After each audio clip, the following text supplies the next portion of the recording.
Nabi SAW sampai mengatakan dalam sebuah hadis, kata Nabi SAW, inna minan nas mafatihul lil khairi, inna minan nasi mafatihal khairi maghaliqal syarri. Sesungguhnya ada sebagian manusia itu menjadi pembuka pintu-pintu kebaikan, tapi di sana juga ada manusia yang suka membuka pintu-pintu keburukan. Kemudian kata Rasul, fatuba liman ja'alallahu mafatihal khairi ala yadayhi wa wailun liman ja'alallahu mafatihal syarri ala yadayhi. Maka beruntunglah bagi orang-orang yang di tangannya terbuka pintu-pintu kebaikan di hadapannya, tapi celakalah bagi yang Allah jadikan di hadapannya sebagai pembuka pintu-pintu keburukan kepada orang. Bismillahirrahmanirrahim.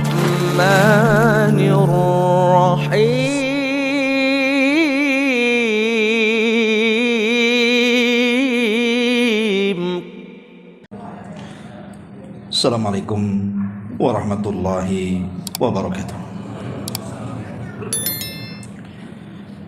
Alhamdulillah wassalatu wassalamu ala Rasulillah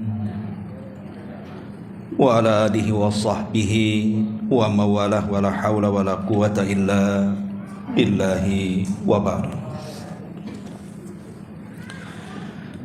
Terlanjutkan kembali kajian kita, masih membahas tafsir dari juz ke-29, dan kita masuk pada surah Al-Qalam pada ayat ke-10 dan seterusnya. A'udzubillahi minasyaitonirrajim.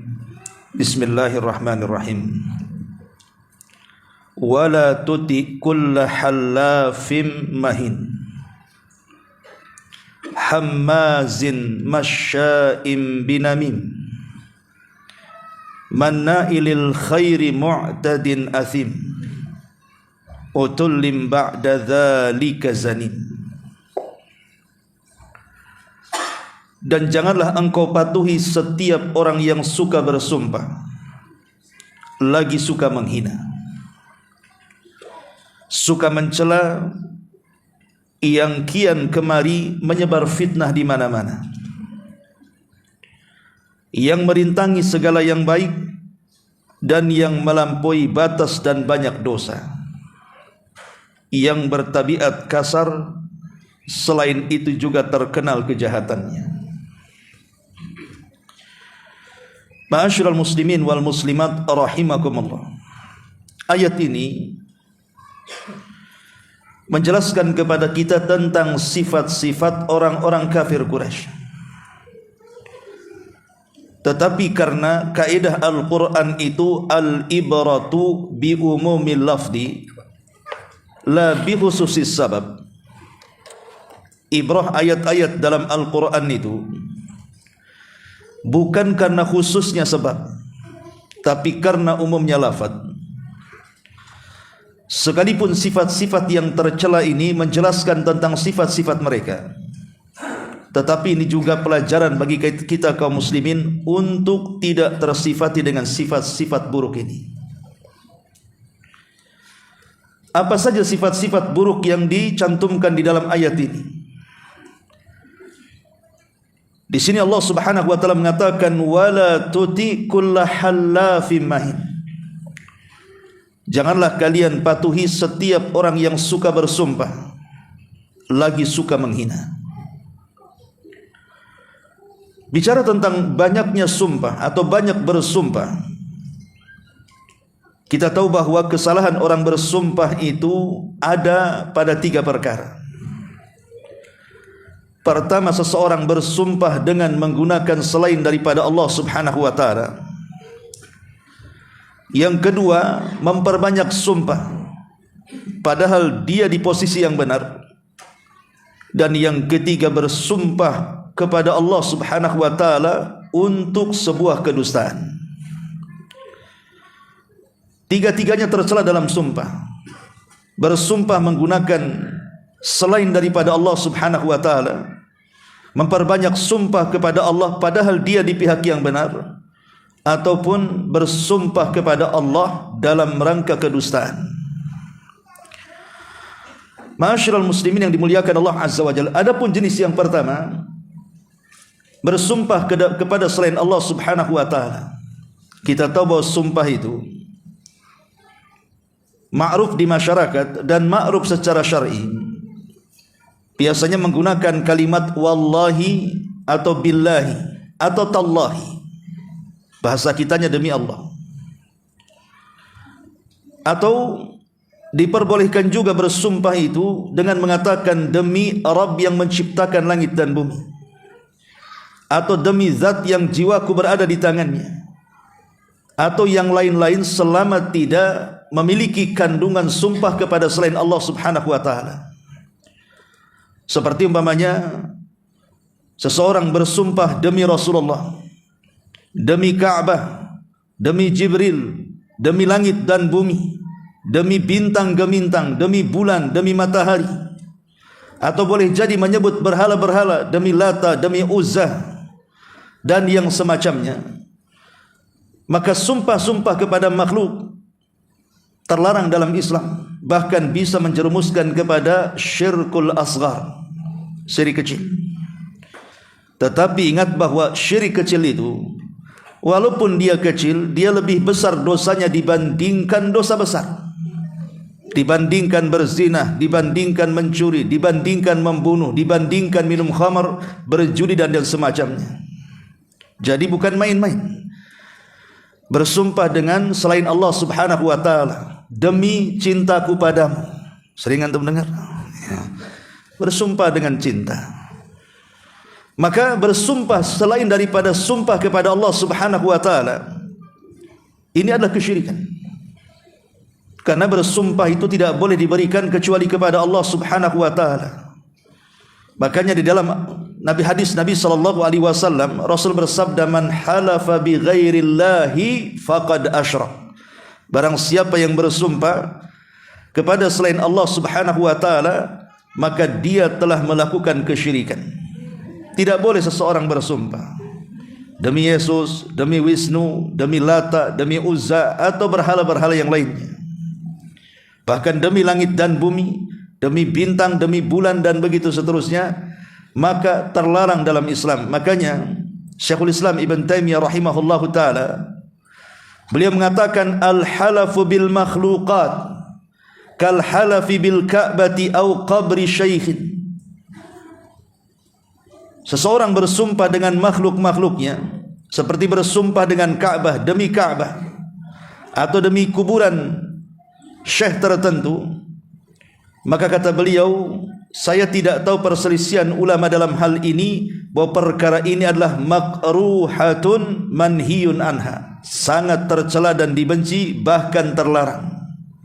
Tidak boleh bersumpah kecuali kepada Allah Subhanahu wa taala.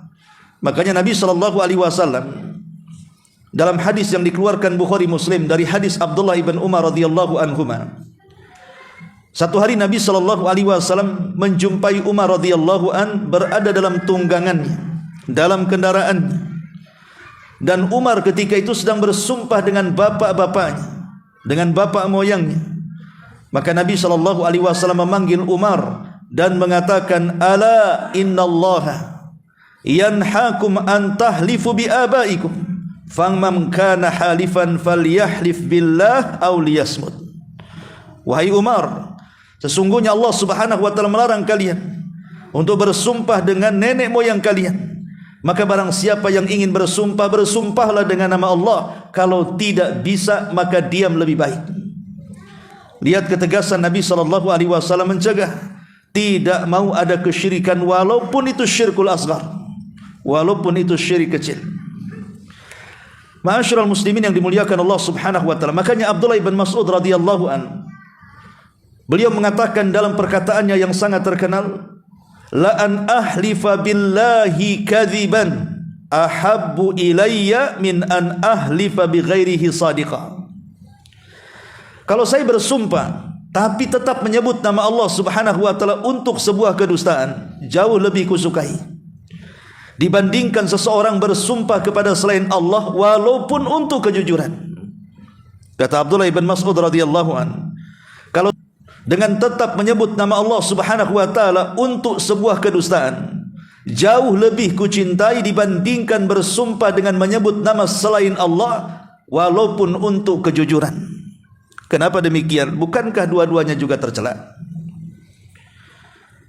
Maka dijelaskan oleh Syekhul Islam Ibn Taimiyah rahimahullahu taala perkataan Abdullah ibn Mas'ud ini. Apa kata beliau? Wa dzalika li'anna sayyi'ata syirki a'zam min sayyi'atil kabirati. Kenapa Abdullah ibn Mas'ud radhiyallahu anhu mengatakan seperti itu? Karena keburukan syirik itu jauh lebih besar dibandingkan keburukan orang yang melakukan dosa besar. Berdusta itu dosa besar, tetapi kalau bersumpah kepada selain Allah itu kesyirikan. Makanya beliau mengatakan, kalau saya bersumpah atas nama Allah untuk sebuah kedustaan, lebih aku cintai dibandingkan berdusta kepada selain Allah tapi untuk kejujuran. Karena dusta itu dosa besar, tapi bersumpah kepada selain Allah itu kesyirikan.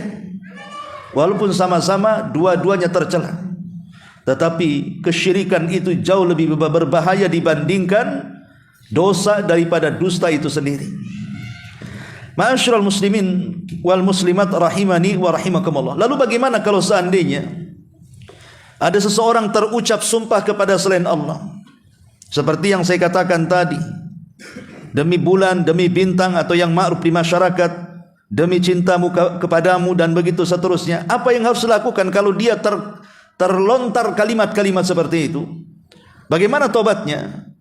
Maka Nabi SAW mengatakan, man halafa minkum faqala fi halafihi wallata wal uzza falyakul la ilaha illallah wa man qala li sahibihi ta'ala uqamiruka falyatasaddaq bi syai'in. Kata Nabi SAW, barang siapa yang bersumpah di antara kalian, kemudian dia mengatakan dalam sumpahnya demi Lata dan Uzza, maka katakanlah tidak ada sesembahan yang berhak disembah kecuali Allah.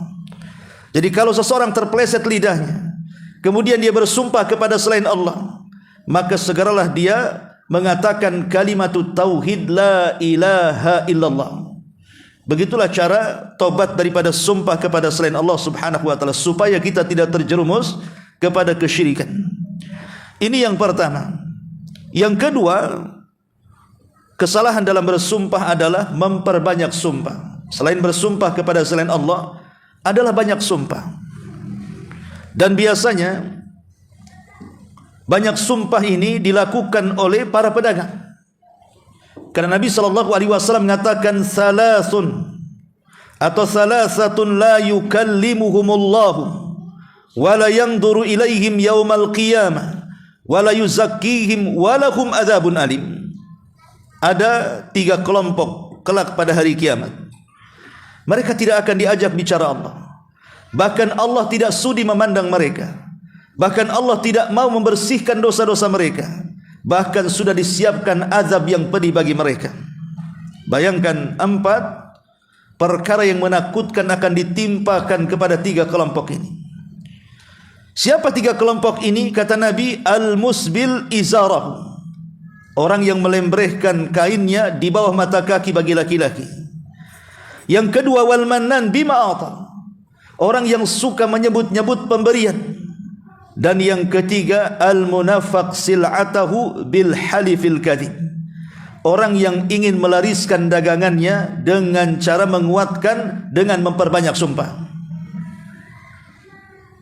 Jadi para pedagang ini umumnya untuk menguatkan dagangannya supaya laris, tak segan-segan mereka bersumpah berkali-kali. Wallahi dari sana enggak dapat, wallahi dari sana untungnya sedikit, wallahi ini barang bagus, wallahi. Padahal ucapannya benar sebenarnya. Memang dia tidak banyak untungnya, memang dia tidak mendapatkan keuntungan yang melimpah dari jualannya, benar ucapannya. Tapi dengan memperbanyak sumpah untuk apa? Tidak ada gunanya. Karena bagaimanapun ikhwatu fillah muliakan Allah Subhanahu wa taala, ada hikmah yang besar. Kenapa kita ini tidak boleh memperbanyak sumpah? Yang pertama, orang yang terlalu sering bersumpah dengan nama Allah maka sumpah itu akan mengalir dari lisan dalam perkara yang besar ataupun yang kecil, sehingga sumpah tersebut tidak berbekas dalam hatinya sama sekali. Kan lama-lama orang enggak percaya dengan banyaknya sumpah. Orang ini banyak sumpah kali. Jadi sumpah itu tidak ada gunanya, padahal sumpah itu sebuah kemuliaan. Mengatakan wallahi billahi tallahi, demi Allah itu, ini sebuah kemuliaan.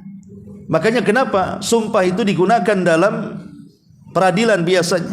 Orang-orang yang mereka tertuduh, maka mereka cukup untuk bersumpah saja. Pamannya seseorang dituduh mencuri dan dia tidak mencuri, maka dia cukup mengatakan demi Allah saya tidak mencuri.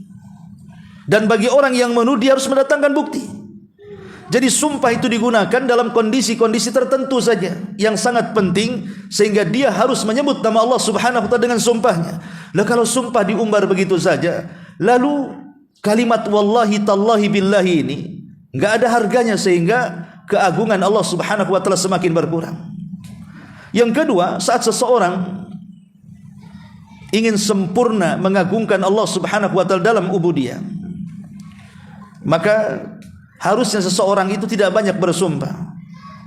Kalau dia ingin mengagungkan Allah Subhanahu wa taala, tidak perlu banyak bersumpah. Banyak berzikir saja kepada Allah Subhanahu wa taala. Karena bagaimanapun seseorang yang memperbanyak sumpah, mau tidak mau dia sedang tidak mengagungkan Allah Subhanahu wa taala.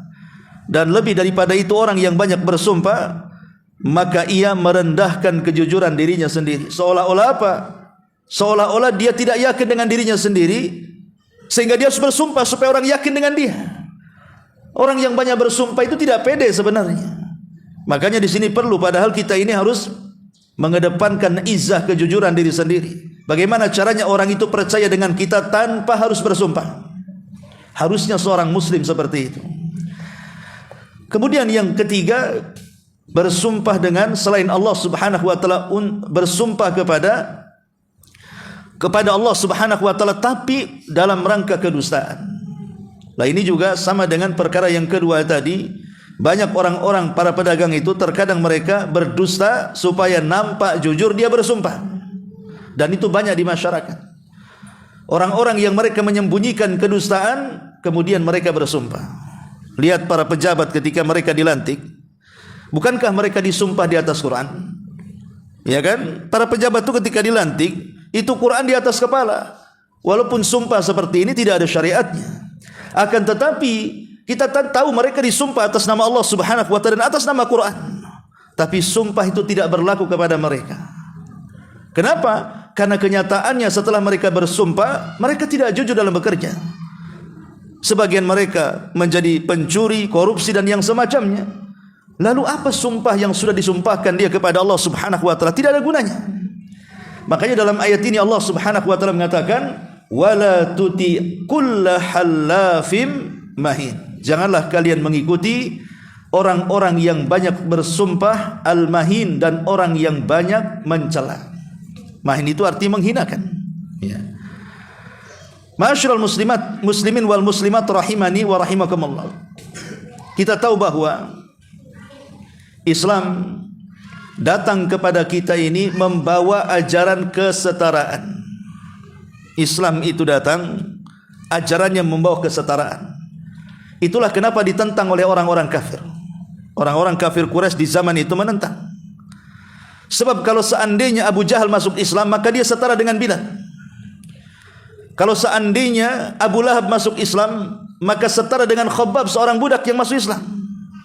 Mereka tidak mau adanya kesetaraan, karena bagi mereka kemuliaan itu ada pada pangkat jabatan, kekayaan dan kepemimpinan. Sementara Islam datang itu membawa kesetaraan. Kalau orang sudah masuk Islam, maka tidak ada beda Anda orang kaya atau orang miskin, Anda pejabat atau Anda rakyat, Anda orang yang berkulit hitam, berkulit putih atau berkulit merah, semua sama di hadapan Allah. Dari sini Nabi SAW mengatakan, la fadla bainal arabi wal a'jam walal aswad alal ahmar illa bitaqwallahi azza wajal. Kata Nabi, tidak ada bedanya. Orang Arabkah Anda, orang non-Arabkah Anda, orang yang berkulit hitamkah Anda, orang yang berkulit merahkah Anda, di hadapan Allah itu sama. Itulah Islam. Makanya ibadah-ibadah dalam Islam itu semua menunjukkan kesetaraan. Salat berjamaah menunjukkan kesetaraan. Orang kalau masuk masjid, mau kaya duluan, mau miskin duluan, kalau dia mendapatkan saf pertama, maka itulah tempat salat dia. Orang yang berpuasa, mau kaya, mau miskin, tetap harus menahan lapar, dahaga, dan syahwat mulai terbit matahari, mulai terbit fajar sampai terbenam matahari. Orang yang sedang haji, semua menggunakan ihram, dan ihramnya semuanya harganya sama. Semua berpakaian putih. Semua ibadah dalam Islam itu menunjukkan kesetaraan. Artinya kalau manusia dalam Islam itu setara, tidak boleh merendahkan manusia yang lainnya. Kita ini setara. Tidak boleh orang kaya merendahkan orang miskin. Tidak boleh kemudian orang sehat merendahkan orang sakit. Para pejabat merendahkan rakyat. Islam tidak mengenal itu. Makanya ini akhlak orang kafir. Allah mengatakan wala tuti kulla hallafim mahin. Kita tidak boleh menghinakan orang lain. Makanya Nabi SAW mengatakan la tasubanna ahadan. Janganlah engkau menghina seorang pun, kata Rasul.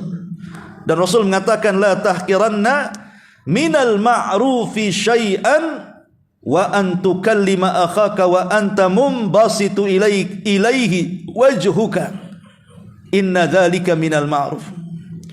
Kata Nabi SAW, jangan remehkan sekecil apapun dari kebaikan. Jika engkau bicara dengan saudaramu, entah saudaramu itu miskin, entah saudaramu itu bawahanmu, entah saudaramu itu rakyatmu, maka tetap dalam Islam wa anta mumbasitu ilaihi wajhuka. Tetap kita harus bermuka manis, tersenyum dan mengucapkan kata-kata yang santun. Begitulah Islam mengajarkan. Tidak boleh meremehkan satu dengan yang lainnya. Karena Islam itu hanya mengangkat derajat seseorang itu ditinjau dari iman dan takwanya saja. Anda makin beriman, makin bertakwa, maka Anda lebih mulia dibandingkan yang lainnya. Tetapi kalau iman dan takwa hilang, maka Anda lebih hina dibandingkan yang lainnya. Dulu Abu Jahal orang yang dihormati. Untayan katanya penuh dengan hikmah, sehingga disebutkan nama beliau di zaman jahiliyah sebagai Abul Hakam, bapak kebijaksanaan. Karena kalau ngomong Abu Jahal ini sangat menarik, bisa mendamaikan dua orang yang berselisih. Tetapi ketika kemudian Islam datang, dan dia pun tidak mau memeluk agama yang hak, maka Abu Jahal tidak ada nilainya dalam Islam sama sekali. Rendah kedudukannya. Tapi seorang Bilal, seorang budak yang tidak punya nasab, bahkan tidak punya rupa, bahkan berkulit hitam, bahkan dia orang miskin fakir, tetapi ketika masuk Islam dimuliakan dalam Islam, sehingga namanya menggema ke seantero dunia. Sampai hari ini siapa yang tidak kenal nama Bilal? Nama Pak Udin saja kalau jadi muadzin disebut Bilal. Coba bayangkan, ya. Mana Bilalnya? Namanya bukan Bilal Pak Udin, tapi disebut Bilal. Kenapa? Karena Bilal itu dinaikkan derajatnya oleh Allah Subhanahu wa taala karena ketakwaan dan iman. Makanya Islam itu bisa memuliakan seseorang dan bisa menghinakan seseorang. Abu Bakar dulu mulia, masuk Islam tambah mulia. Bilal dulu hina, masuk Islam dia mulia. Abu Jahal dulu mulia, karena tidak masuk Islam dia menjadi hina. Begitulah Islam menjadikan barometer kemuliaan seseorang itu ada pada iman dan takwanya. Makanya Allah Subhanahu wa taala mengatakan, "Inna akramakum indallahi atqakum." Sesungguhnya orang yang paling mulia di antara kalian adalah orang-orang yang bertakwa di antara kalian. Wala tuti' kulla hallafim mahin. Kemudian Allah Subhanahu wa taala mengatakan hammazin masya'im binamin. Suka mencela, hamaz, yang kian kemari suka mengadu domba. Allah Subhanahu wa taala mengatakan wailun likulli humazatin lumazah. Humazah itu hamaz. Lalu apa bedanya humazah dengan lumazah? Jadi ada hamzun, ada lamzun, ada ghamzun. Sebagian para ulama mengatakan maksudnya hamzun, dia adalah orang yang suka mengejek dengan menirukan perbuatan orang. Kalau hamzun adalah orang yang mengejek dengan lisannya.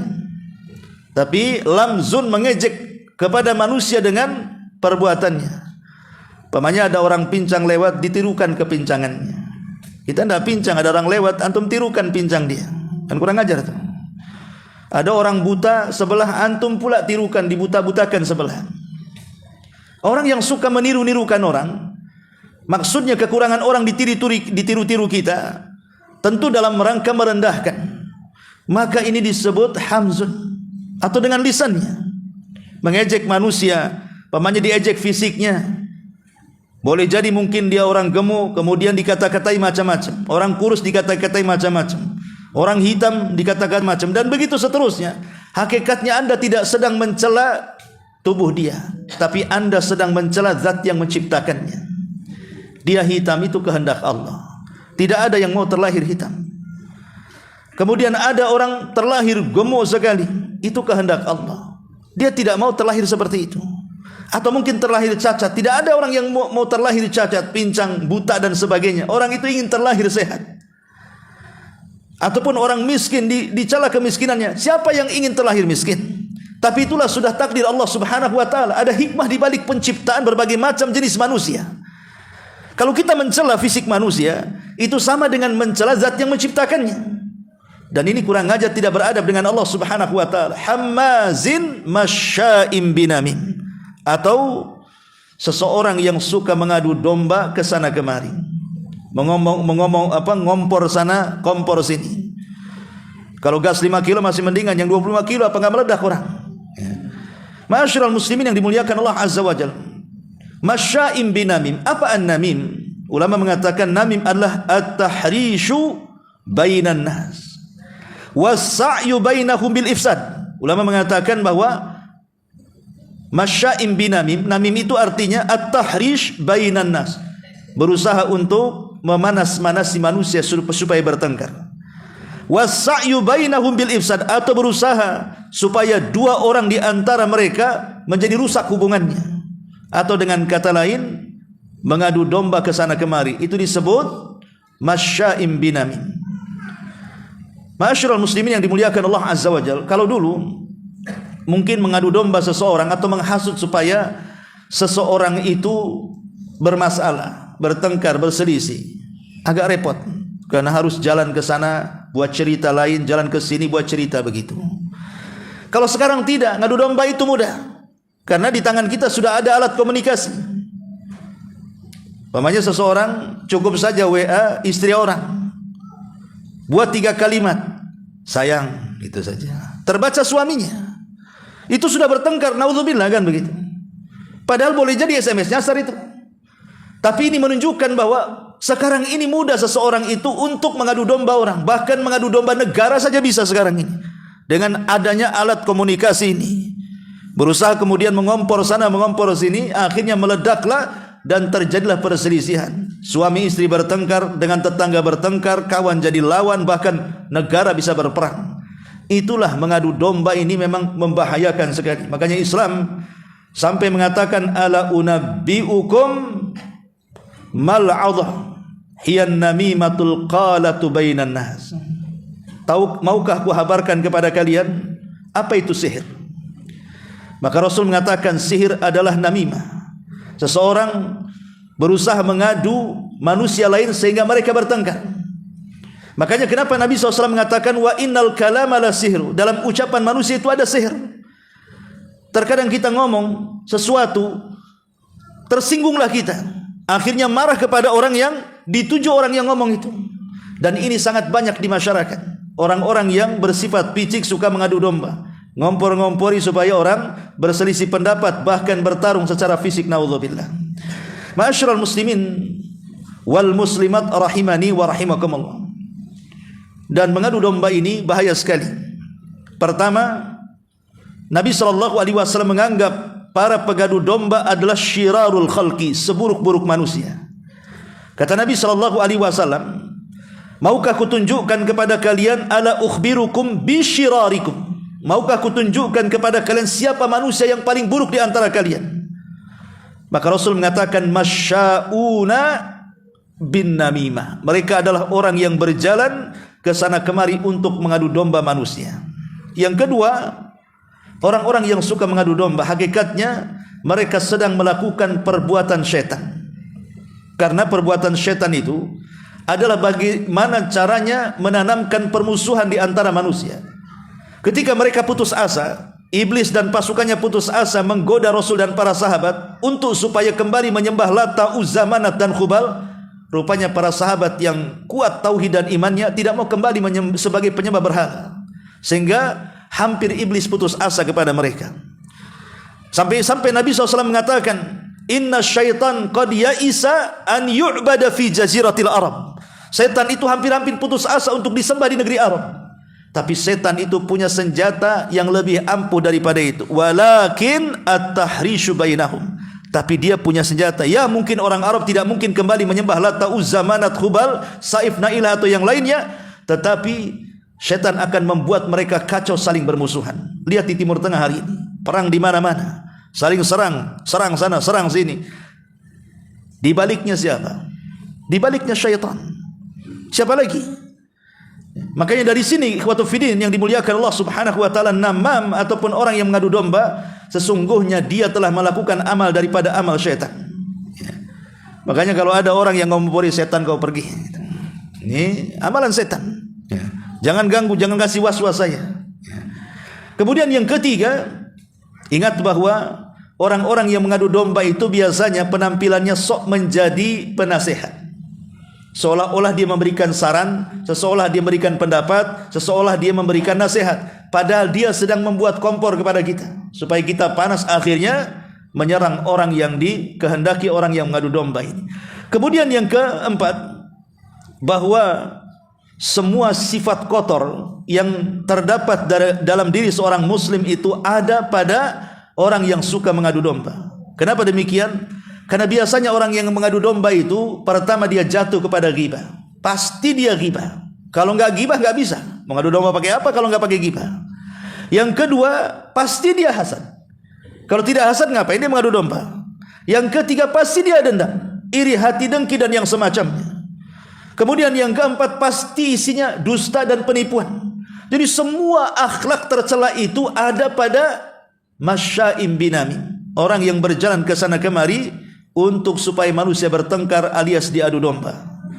Ini diantara bahaya. Kenapa kemudian Allah Subhanahu wa taala mengatakan, wala tuti kulla hallafim mahin masya'im binamin, wala hammazim masya'im binamin manna'in lil khairi mu'tadin athim, yang merintangi kebaikan, menghalang-halangi manusia dari kebaikan, yang melampaui batas, dan yang banyak dosa, manna'ilil khairi mu'tadin athim. Nabi SAW sampai mengatakan dalam sebuah hadis, kata Nabi SAW, inna minan nas mafatihul lil khairi, inna minan nasi mafatihal khairi maghaliqa lisyarri. Sesungguhnya ada sebagian manusia itu menjadi pembuka pintu-pintu kebaikan, tapi di sana juga ada manusia yang suka membuka pintu-pintu keburukan. Kemudian kata Rasul, fatuba liman ja'alallahu mafatihal khairi ala yadayhi, wa wailun liman ja'alallahu mafatihal syarri ala yadayhi. Maka beruntunglah bagi orang-orang yang di tangannya terbuka pintu-pintu kebaikan di hadapannya, tapi celakalah bagi yang Allah jadikan di hadapannya sebagai pembuka pintu-pintu keburukan kepada orang. Ada di antara manusia itu yang suka mengacau, berbuat jahat, mengajak manusia untuk melakukan keburukan, bahkan mencegah manusia dari kebaikan. Dan itu banyak sekali. Bahkan terkadang tidak jauh-jauh dari diri kita, keluarga terkadang. Ada mungkin suaminya ingin sedekah, baik-baik sedekah, istrinya datang ngompori, bang, ngapain sedekah? Motor belum lunas. Mulai, ya. Nggak usah sedekah, usah bantu nggak apa-apa, sedikit saja, nggak usah banyak-banyak. Mulai dia memberikan was-was.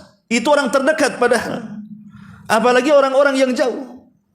Jadi di masyarakat itu banyak sekali orang-orang yang membuka pintu keburukan. Lihat di dunia bisnis, kan, orang membuka bar, diskotik, lokalisasi atau apa saja. Itu mereka adalah para pembuka keburukan.